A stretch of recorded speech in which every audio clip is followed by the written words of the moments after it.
Assalamualaikum warahmatullahi wabarakatuh. Perkenalkan, nama saya Siti Olandari dengan NIM A1S1222059. Pada kesempatan kali ini saya akan memaparkan hasil studi kasus saya mengenai Career Development Center atau CDC Universitas Pendidikan Indonesia. Yang pertama itu ada profil lembaga, nama dan jenis lembaga.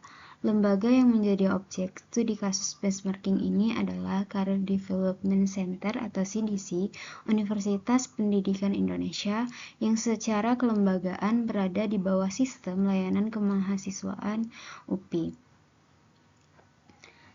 CDC merupakan unit yang berfokus pada pengembangan karir, kesiapan kerja, dan pengembangan diri mahasiswa serta menyediakan layanan pendukung yang relevan dengan kebutuhan mahasiswa selama masa studi.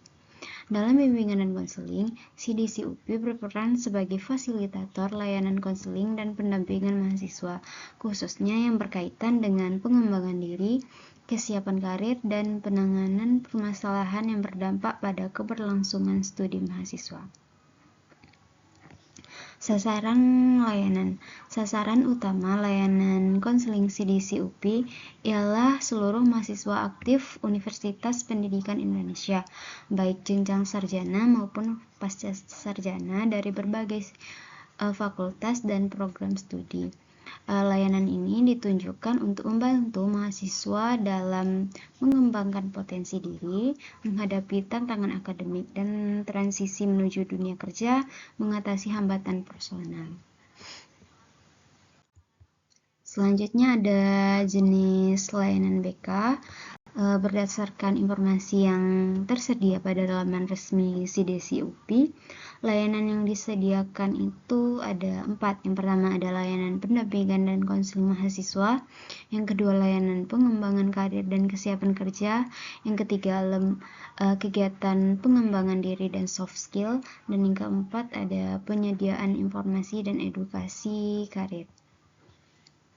Meskipun pada website CDC UPI tidak merincikan layanan konseling secara klinis atau terapi psikologis, layanan pendampingan disediakan tetap memiliki peran penting dalam membantu mahasiswa menghadapi hambatan akademik dan mengembangkan diri. Secara konseptual, layanan tersebut sejalan dengan fungsi BK, yakni membantu individu berkembang secara optimal dan mandiri. Prayitno dan Amti tahun 2015. Adapun alur layanan konseling pada CDC yang pertama yaitu login melalui laman CDC UPI Edu menggunakan SSO, kemudian yang kedua mengisi permohonan layanan konseling, yang ketiga mengisi formulir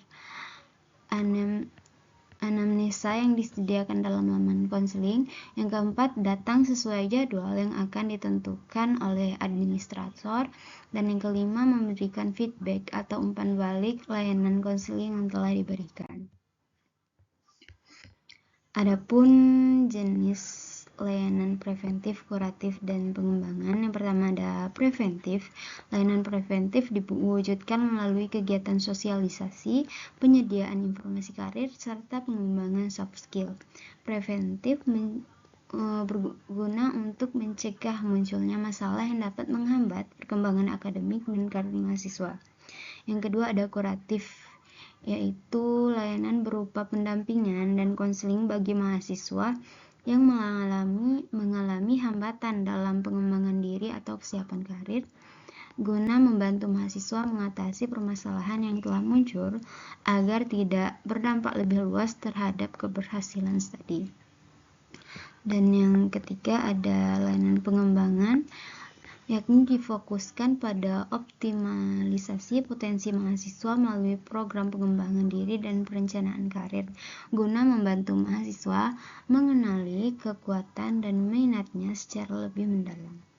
Peran konselor dalam CDC ini yakni sebagai fasilitator perkembangan, pendampingan, dan pengarahan mahasiswa dalam mengenali potensi diri serta mengambil keputusan secara bertanggung jawab. Adapun jenis permasalahan yang ditangani dalam CDC ini.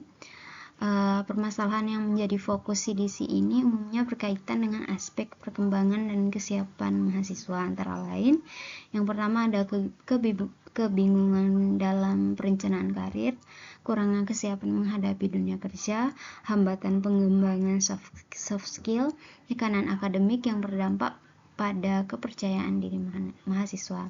Permasalahan tersebut merupakan masalah perkembangan yang umum dialami mahasiswa dan memerlukan pendekatan BK yang berorientasi pada pengembangan diri dan kemandirian.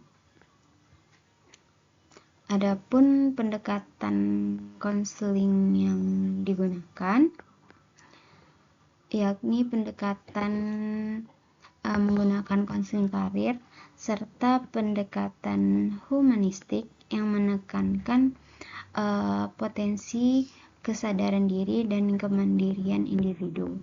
Pemaknaan ini sejalan dengan pandangan bimbingan konseling modern yang memandang konseling sebagai proses bantuan profesional untuk membantu individu berkembang secara optimal dan mengambil keputusan secara bertanggung jawab.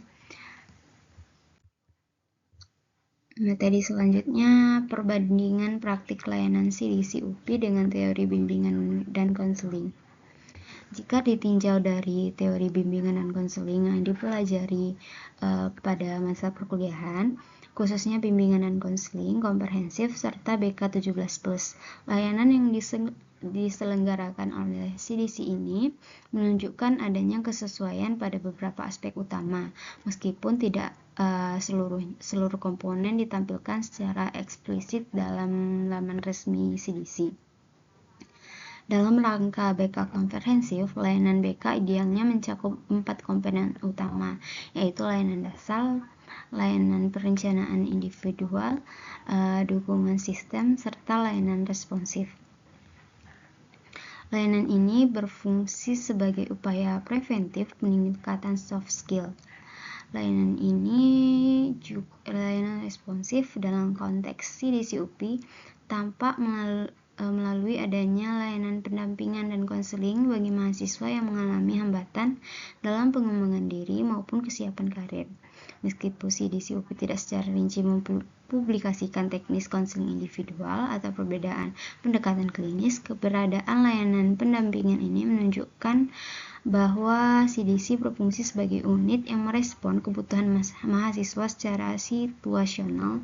Dalam teori BK, layanan responsif bertujuan membantu individu mengatasi masalah yang sedang dihadapi agar tidak menghambat perkembangan selanjutnya. Komponen layanan perencanaan individual juga terlihat dalam praktik CDC UPI. Fokus layanan pada pengembangan karir, kesiapan kerja, dan pengenalan potensi diri yang menunjukkan bahwa mahasiswa dibantu untuk merancang masa depan secara lebih terarah. Kemudian ada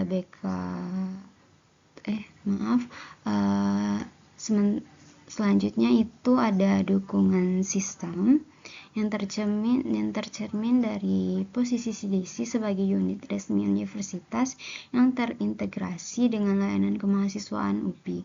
Dukungan kelembagaan ini memungkinkan layanan berjalan secara berkelanjutan dan menjangkau mahasiswa dalam skala besar.